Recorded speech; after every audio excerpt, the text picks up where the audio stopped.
Thank you so much, Margaret. It's such a pleasure to be here. And first things first, I want to say thank you to the king and queen of North Carolina literature, Alex and Margaret, who have been so incredibly supportive over these many years, not only to me, but to hundreds of other writers lucky enough to have some connection to this state where the best of us still strive to be rather than to seem. I also want to thank you for allowing me the great privilege of coming down to talk about your magazine. I'm going to confine my words to a very few, not because I only have a few words to say.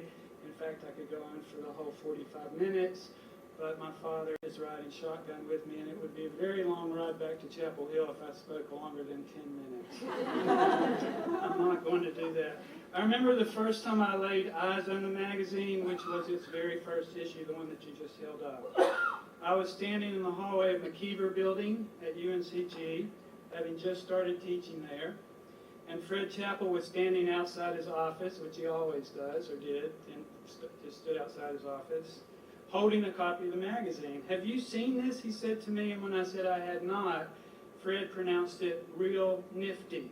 For those of you who know Fred, you'll know that nifty and neato are his highest words of praise. I confess I was more than a little suspicious. My first novel was due out in a couple of months, and I had a lot to prove, or at least I was young and dumb enough to think I had things to prove, and I assumed, wrongly, that any magazine about North Carolina literature was going to be a celebration of the usual suspects. I also had firm ideas about categories in my callow youth, and I did not care to be known then as anything but a fiction writer. Regional distinctions, I thought, were limiting. There were, to my mind, only two categories, good and not good. Okay, there are actually three. Dominic Dunn was writing at the time, proving sentence by careless sentence that being rich and famous and having a monthly column in Vanity Fair did not mean that you knew the difference between syntax and income tax. Fred gave me his copy of the magazine, and I took it home and I put it on the coffee table, and I eyed its cover, a pen and ink drawing of a bird's beak. I did not get the joke until right now, for a couple of days before I opened it up. There were some familiar names. Fred had an essay on Randall Jarrell, which was, of course, excellent.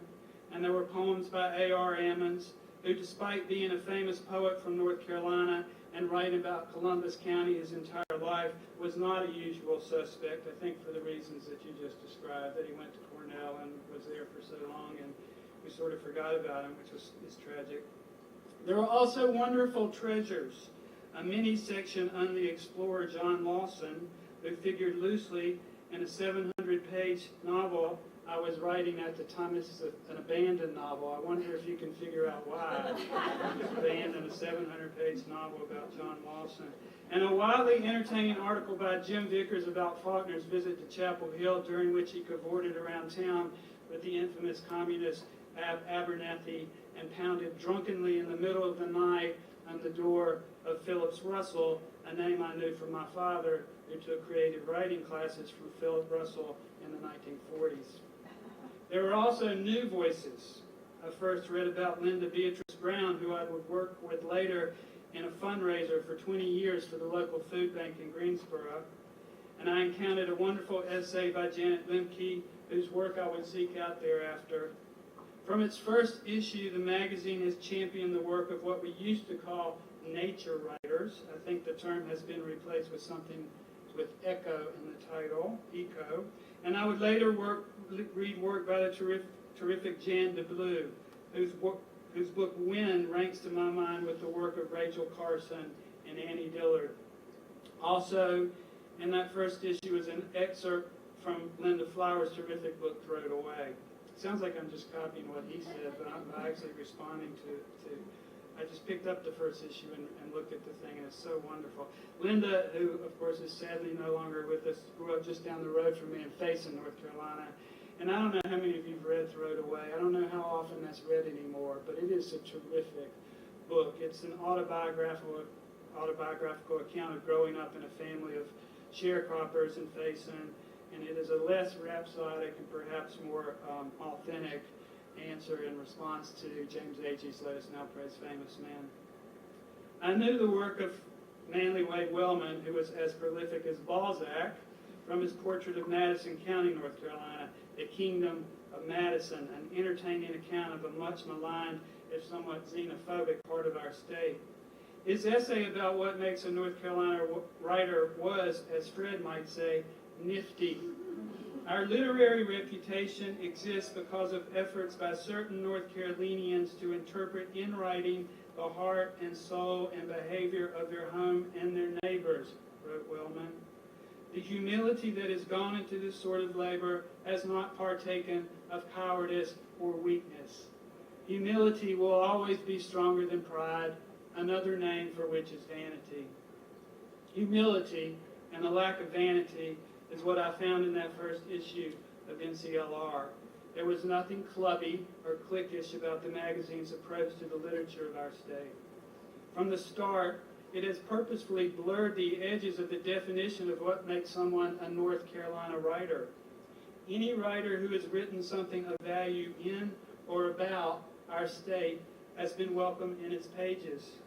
Features on Kerouac's days in Rocky Mount and on Black Mountain College and its legacy have widened our perception of what we contributed to the larger literary and cultural landscape. And the magazine has always taken seriously the evolving culture of the state. It has been from the start an ambitious, imaginative, and inclusive venture, quick to embrace new voices, new ways of understanding our home, and yet committed to rediscovering and sometimes reinterpreting our literary past. I was so sold after reading that first issue that I sat down and wrote an essay about the influence that my hometown, Clinton, and Eastern North Carolina in general had on my work. To say that this was premature, my first novel had not yet been published.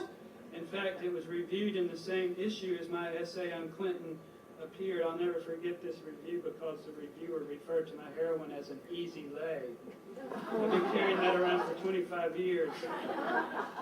It's to state the obvious, but Alex saw or heard something in that essay that he liked, and he graciously agreed to publish it.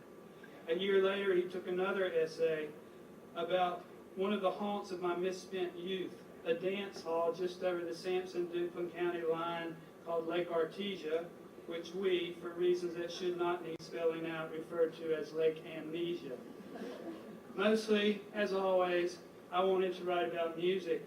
The R&B bands like the Tams and the Drifters and Maurice Williams and the Zodiacs who came through Eastern North Carolina in those last days of the Chitlin circuit. And the sort of music I wrote about later for Margaret, which is a seductive and sonorous and lyric idiom of the coastal plain. I consider myself more than fortunate to have been allowed to write for such a fine magazine, especially given my initial misunderstanding of its purpose. But really, I am far more fortunate, as are all of you, to have been able to read it for all these years, for I have always learned from it.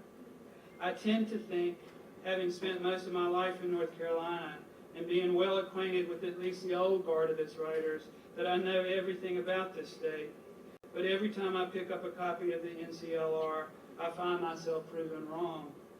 To be proven wrong, especially in late middle age, is to be allowed to live. To have your preconceived notions challenged at an age when you would like to believe in the depth of your intellect is like being granted a stay of execution. It's why we listen, and it's certainly why we read. The mark of any good journal is its ability to educate, but also to surprise. Every issue of the NCLR is filled with the evolving poem of our ever-mysterious literary heritage. And as William Carlos Williams said, it is difficult to get the news from poems, yet men die miserably every day for lack of what is found there. So here is to the next quarter century of the NCLR. Thanks so much.